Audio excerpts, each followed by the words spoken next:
Jelang putusan sengketa hasil Pilpres 2024, banyak pihak berbondong-bondong menjadi sahabat pengadilan atau amicus curiae. Terakhir, Senat Mahasiswa Sekolah Tinggi Filsafat Driyarkara mengajukan diri sebagai amicus curiae ke Mahkamah Konstitusi. Dalam surat amicus curiae, Senat Mahasiswa STF memohon Majelis Hakim MK mengabulkan seluruh permohonan kubu Anies Mohaimin dan Ganjar Mahfud.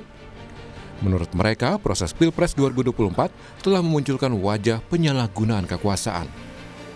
Kami simpulkan bahwa pemilu 2024 telah memunculkan wajah penyalahgunaan kekuasaan. Maka saya memohon agar Majelis Hukum dan Hakim di Mahkamah Konstitusi dapat melihat bahwa pikiran luhur ini tentang kesetaraan, tentang transparansi, proses demokrasi, dan juga asas ketidakcurangan harus tetap diprioritaskan. Dan yang ketiga, kami memohon kepada hakim-hakim Mahkamah Konstitusi Republik Indonesia untuk mencegah dan memberhentikan praktik-praktik pemusatan kekuasaan di eksekutif.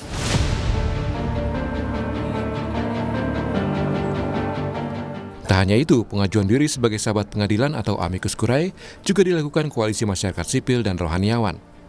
Dalam suratnya, koalisi memohon Hakim Konstitusi menjatuhkan putusan berdasarkan etika sekaligus mengadili untuk memperbaiki nilai-nilai kebangsaan. Sampaikan kepada Mahkamah Konstitusi dengan harapan ini menjadi salah satu butir-butir pertimbangan mengetuk hati nurani agar supaya para hakim Mahkamah Konstitusi yang mulia bisa benar-benar memakai akal yang sehat dan sebagai bangsa beragama dan dia dengan etika keagamaan yang tulus, para spiritual yang tinggi, sehingga bisa memutuskan keputusan tanggal 22 April dengan seadil-adilnya, imparsial.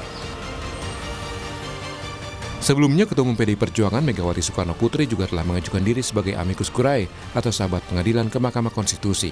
Pengajuan amicus curiae ini ditulis dalam sebuah surat yang ditulis tangan dan ditandatangani langsung oleh Megawati Soekarno Putri dan diserahkan Sekjen PDIP Hasto Kristianto ke MK.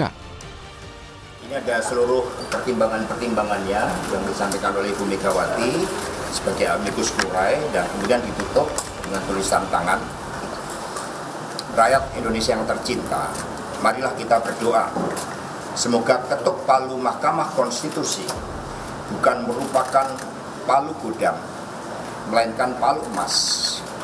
Seperti kata Ibu Kartini pada tahun 1911, habis gelap terbitlah terang, sehingga fajar demokrasi yang telah kita perjuangkan dari dulu timbul kembali dan akan diingat terus-menerus oleh generasi bangsa Indonesia. Amin ya rabbal alamin. Namun ada juga pihak yang mengajukan amicus curiae agar Hakim MK menolak permohonan sengketa Pilpres yang diajukan Anies Mohaimin dan Ganjar Mahfud. Ini diajukan Ketua Umum Federasi Serikat Pekerja BUMN Bersatu, Arief Poyuwono. Arief menilai kemenangan Prabowo Gibran sudah sah tanpa unsur kecurangan. Ia juga menambahkan proses pemilihan presiden berjalan lancar tanpa protes dari masyarakat. Kami bertindak secara organisasi, atas nama organisasi, juga atas nama warga negara, menyatakan sebagai sahabat hakim dari Mahkamah Konstitusi bahwa satu ya, kemenangan Prabowo Gibran dalam Pilpres 2024 adalah sah dan tidak ada kecurangan karena kami adalah bagian-bagian dari yang mengkampanyekan Prabowo Gibran. Ya.